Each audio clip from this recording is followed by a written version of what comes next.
तो सेकंड पण तो आम्हाला वॉशरूमला गेला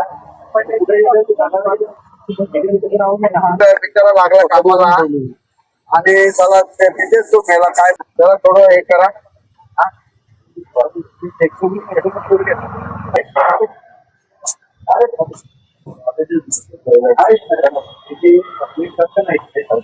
नेमकी काय घटना घडली? चेंबूर सुभाषनगर 10 नंबर बिल्डिंग येते नथुराम साटविडकर म्हणून एक दाखल्यामध्ये राहणारा माणूस होता. तो इथे सिक्युरिटी गार्डचं काम करत होता आणि सकाळी 6:30च्या दरम्यान तो एक दरवाजा उघडून आतमध्ये गेला. त्याला आतमध्ये काय ते माहित नाही, अंधार असल्या कारणाने आतमध्ये घेतलं तर पार्किंग चा प्लॉट आहे. तिथे पार्किंग साठी गाड्या उभ्या करण्यासाठी तिथे आहे आणि जरासा पुढे गेल्यानंतर त्याचा तोल गेला आणि तो खाली पडला. म्हणजे 30-40 फूट खाली गेला आणि जागेवरती त्याचा मृत्यू झाला. अशी ही सुभाषनगर मधली ही घटना आहे. आजच्या ह्या महिन्यामधली ही दुसरी घटना आहे. त्या दिवशी 6 माणसं 7व्या माळ्यावरून पडली आणि त्यातली 3 दगावले आणि 3 आता एकदम सिरियस आहेत. आज हाही माणूस आमच्या घाटल्यातला सकाळी कामानिमित्त आला आणि आतमध्ये गेला आणि मरून पडला. मी म्हाडाच्या अधिकाऱ्यांना खरं दोषी समजतो. म्हाडाचे अधिकारी इथे लक्ष देत नाहीयेत. म्हाडाच्या अधिकाऱ्यांनी जेवढे डीसी रूल प्रमाणे जे काही करायला पाहिजे ते म्हाडाचे अधिकारी बिलकुल लक्ष देत नाहीये. त्यांनी लक्ष द्यायला पाहिजे तरच इथली जीव वाचतील. घरं तर लोकांना पाहिजेत, परंतु जे जीव जातो ते जीव वाचणं अत्यंत गरजेचं आहे. म्हणून म्हाडाच्या अधिकाऱ्यांवरती कारवाई व्हायला पाहिजे आणि मी माननीय मुख्यमंत्री देवेंद्र फडणवीस आणि आमचे नेते उपमुख्यमंत्री एकनाथ शिंदे साहेबांना विनंती करेन की अशा जे अधिकारी आहेत त्यांच्यावरती कार्यवाही व्हायला पाहिजे अशी मी त्यांनाही लेटर देणार आहे आणि स्वतः जाऊन भेटणार आहे. कारण का सुभाषनगर मध्ये असे जे हादसे आहेत ते व्हायला नको. कारण का आतापर्यंत 18 माणसं मेली आणि हा 19वा माणूस आहे. म्हणजे माणसं मरायची मशीन आली का काय इथे? म्हणून कुणीतरी लक्ष द्यायला पाहिजे.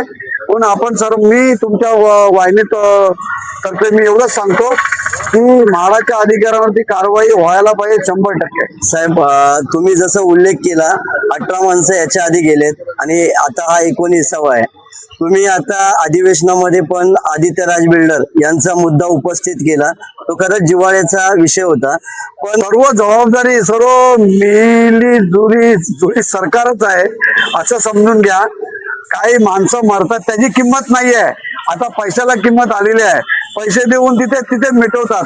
परंतु त्यांच्या मागे मुलं आहेत. जो माणूस मरतो त्यांच्या मागे मुलं आहेत, त्यांची मिसेस आहे.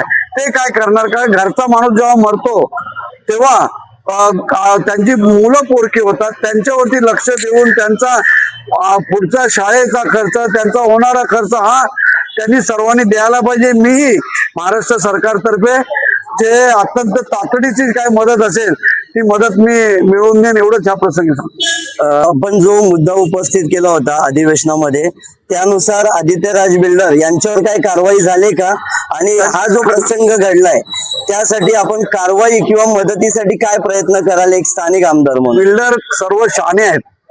म्हणजे स्वतःवरती काय घेत नाहीत. जे कॉन्ट्रॅक्टर असतात, ज्या कॉन्ट्रॅक्टरची माणसं लागतात त्यांच्याकडनं लिहून घेतात की सर्व जबाबदारी तुमची असते असं सर्व लिहून घेतात. म्हणून आदित्य राज बिल्डरला अटक नाही केली आहे, अटक त्याच्या कॉन्ट्रॅक्टरला केलेली आहे. तसंच आताही तेच परिस्थिती झालेली आहे की माणूस तर मेलाय आता कारवाई तर व्हायलाच पाहिजे. पोलिसांना मी सांगितलं सकाळीच की कारवाई तर व्हायला पाहिजे, कारण का जीव जाणं हे अत्यंत महत्वाचं आहे. आणि मनुष्य वधाचा जो गुन्हा आहे तो गुन्हा यांच्यावरती व्हायला पाहिजे, एवढंच या प्रसंगी सांगतो. धन्यवाद. हा रहिवासी आहे त्यांच्या आजूबाजूचे. हा. तर आम्हाला सकाळी कळलं की त्यांचा काम करताना इमारतून ते खाली पडले 4थ्या माळ्यावरून. हा. तिथे त्यांचा मृत्यू झाला. त्यावेळी आम्ही स्थानिक आमदार मान्य तुकाराम काते साहेबांना कळवलं. त्याने ताबडतोब तेथे येऊन आम्हाला मदत केली आणि ती प्रोसिजर हॉस्पिटलपर्यंत त्यांनी आमच्या पाठीशी राहून कुटुंबासारखी आम्हाला मदत केली. आणि नंतर आमचं बिल्डर संग बोलणं झालं, त्यातून काय आम्हाला सहकार्य करेल का. त्यावेळी सुद्धा काते साहेबांनी आम्हाला आश्वासनेने आणि मदत करण्याचा पूर्णपणे आम्हाला त्यांनी होकार दिलाय. आणि आम्ही खूप त्यांचं धन्यवाद आहे की त्यांनी खूप आम्हाला मदत केली. अजून तरी नाही घेतलेली आहे, हा. प्रोसिजर चालू आहे. अच्छा. हा. मग जे बिल्डर होते ज्यांच्या साईडवर त्यांचा अपघाताचा मृत्यू झाला, जे काय ते तुम्हाला सहकार्य करायला तयार आहे? आम्ही त्यांना बोलून घेतले, ते स्वतः आले आणि त्याने स्वतः आश्वासन दिले की आम्ही पूर्णपणे तुम्हाला सहकार्य करू. हा. आणि त्यांच्या कुटुंबाला आम्ही सदैव त्यांचं काय काम असेल तर त्यांच्यापाठी आम्ही खंबीरपणे उभं राहू. त्यांना मदत असेल किंवा पाठी फोडू लागेल की त्यांना मदत करायला तयार आहे, असे बिल्डरकडून आम्हाला त्यांनी सांगण्यात आलेलं आहे. आणि बाकीची गोष्ट आहे की त्यांच्यानंतर त्यांच्या बायकोचं काय होणार ते सुद्धा त्यांनी सांगितलं की त्यांना जर जॉब करायचा असेल तर आम्ही त्यांना जॉब ऑफर करू. त्यांचे काय प्रॉब्लेम असेल तर कधी अडचण करू. आणि त्यामुळे काते साहेब आम्हाला त्यावेळी त्यांनी सांगितलं की जर यांनी नाही केलं तर माझी जबाबदारी राहील की मी तुम्हाला. म्हणजे काते साहेबांनी तुम्हाला आश्वासन दिलेलं आहे? आश्वासन नाही, ते पूर्णच करतात प्रत्येक वेळी.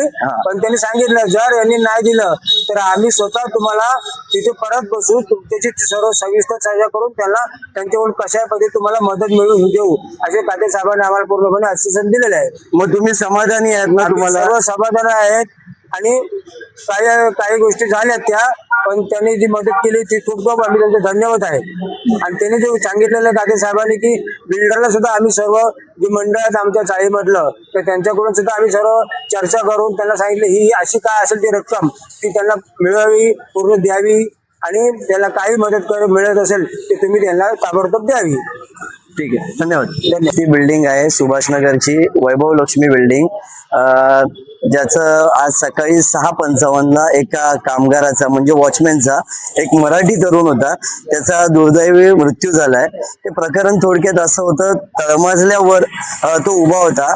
त्याला पहिला दिवस होता नोकरीचा, काही अंदाज न आल्यामुळे त्याचा थेट अंडरग्राऊंड 3ऱ्या ते 4थ्या मजल्यावर तोल जाऊन मृत्यू झाला. त्या प्रसंगी स्थानिक आमदार जे आहेत, आमदार तुकाराम काते यांनी घटनास्थळी त्यावेळेस भेट दिली. या प्रसंगावर त्यांनी आता आपल्याला आश्वासित केलंय की ते हा मुद्दा मुख्यमंत्री लेवल पर्यंत उचलणार आहेत. आणि जो कोणी मृत्यू झालेला कामगार आहे त्याच्या परिवाराला कशा प्रकारे मदत मिळेल, बिल्डर कडून असेल किंवा मुख्यमंत्री निधी असेल शासनाकडून, त्यासाठी ते प्रयत्न करणार आहेत. धन्यवाद.